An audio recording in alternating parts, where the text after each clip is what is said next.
प्राचीन काल में एक नदी के किनारे बसा नगर व्यापार का केंद्र था। फिर आए उस नगर के बुरे दिन, जब एक वर्ष भारी वर्षा हुई। नदी ने अपना रास्ता बदल दिया। लोगों के लिए पीने का पानी न रहा और देखते ही देखते नगर वीरान हो गया। अब वह जगह केवल चूहों के लायक रह गई। चारों ओर चूहे ही चूहे नजर आने लगे। चूहों का पूरा साम्राज्य ही स्थापित हो गया। चूहों के उस साम्राज्य का राजा बना मूषकराज चूहा। चूहों का भाग्य देखो, उनके बसने के बाद नगर के बाहर जमीन से एक पानी का स्रोत फूट पड़ा और वह एक बड़ा जलाशय बन गया। नगर से कुछ ही दूर एक घना जंगल था। जंगल में अनगिनत हाथी रहते थे। उनका राजा गजराज नामक एक विशाल हाथी था। उस जंगल क्षेत्र में भयानक सूखा पड़ा। जीव जंतु पानी की तलाश में इधर उधर मारे मारे फिरने लगे। भारी भरकम शरीर वाले हाथियों की तो दुर्दशा हो गई। हाथियों के बच्चे प्यास से व्याकुल होकर चिल्लाने व दम तोड़ने लगे। गजराज खुद सूखे की समस्या से चिंतित था और हाथियों का कष्ट जानता था।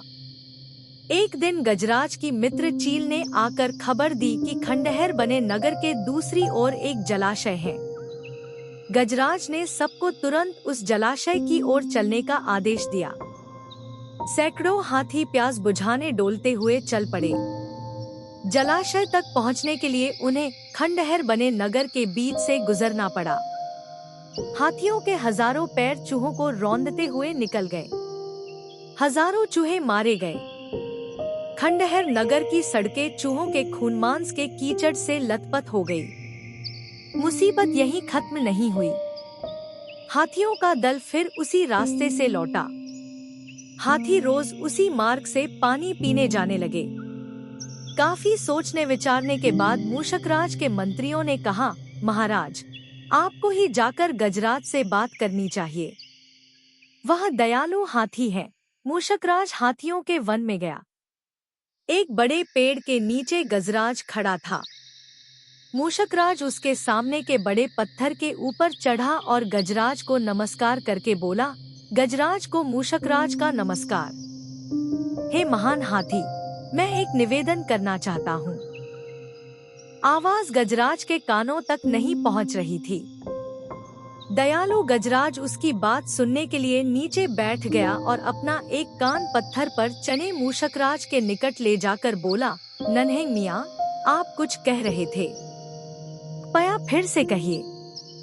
मूषकराज बोला, हे गजराज, मुझे चूहा कहते हैं। हम बड़ी संख्या में खंडहर बनी नगरी में रहते हैं। मैं उनका मूषकराज हूँ। आपके हाथी रोज जलाशय तक जाने के लिए नगरी के बीच से गुजरते हैं। हर बार उनके पैरों तले कुचले जाकर हजारों चूहे मरते हैं। यह मूषक सहार बंद न हुआ तो हम नष्ट हो जाएंगे। गजराज ने दुख भरे स्वर में कहा, मूषकराज, आपकी बात सुन मुझे बहुत शोक हुआ। हमें ज्ञान ही नहीं था कि हम इतना अनर्थ कर रहे हैं। हम नया रास्ता मूढ़ लेंगे। मूषकराज तज्ञता भरे स्वर में बोला, गजराज, आपने मुझ जैसे छोटे जीव की बात ध्यान से सुनी। आपका धन्यवाद। गजराज, कभी हमारी जरूरत पड़े तो याद जरूर कीजिएगा। गजराज ने सोचा कि यह नन्हा जीव हमारे किसी काम क्या आएगा, सो उसने केवल मुस्कुराकर मूषकराज को विदा किया। कुछ दिन बाद पड़ोसी देश के राजा ने सेना को मजबूत बनाने के लिए उसमें हाथी शामिल करने का निर्णय लिया। राजा के लोग हाथी पकड़ने आए।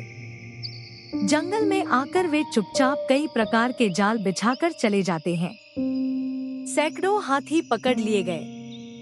एक रात हाथियों के पकड़े जाने से चिंतित गजराज जंगल में घूम रहे थे कि उनका पैर सूखी पत्तियों के नीचे छल से दबाकर रखे रस्सी के फंदे में फंस जाता है।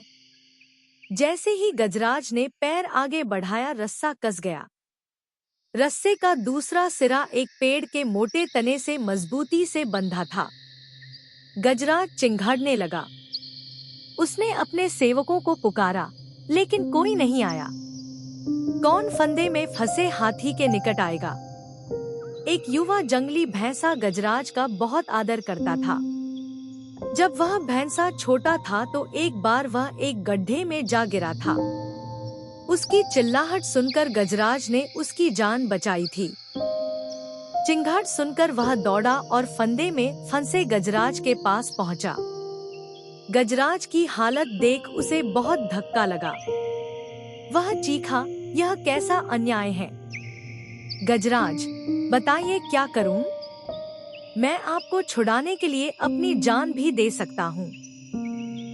गजराज बोले, बेटा, तुम बस दौड़कर खंडहर नगरी जाओ और चूहों के राजा मूषकराजा को सारा हाल बताना। उससे कहना कि मेरी सारी आस टूट चुकी है। भैंसा अपनी पूरी शक्ति से दौड़ा दौड़ा मूषकराज के पास गया और सारी बात बताई। मूषकराज तुरंत अपने 20-30 सैनिकों के साथ भैंसे की पीठ पर बैठा और वो शीघ्र ही गजराज के पास पहुँचे। चूहे भैंसे की पीठ पर से कूदकर फंदे की रस्सी कुतरने लगे। कुछ ही देर में फंदे की रस्सी कट गई व गजराज आजाद हो गए। सीखा, आपसी सद्भाव व प्रेम सदा एक दूसरे के कष्टों को हर लेते हैं।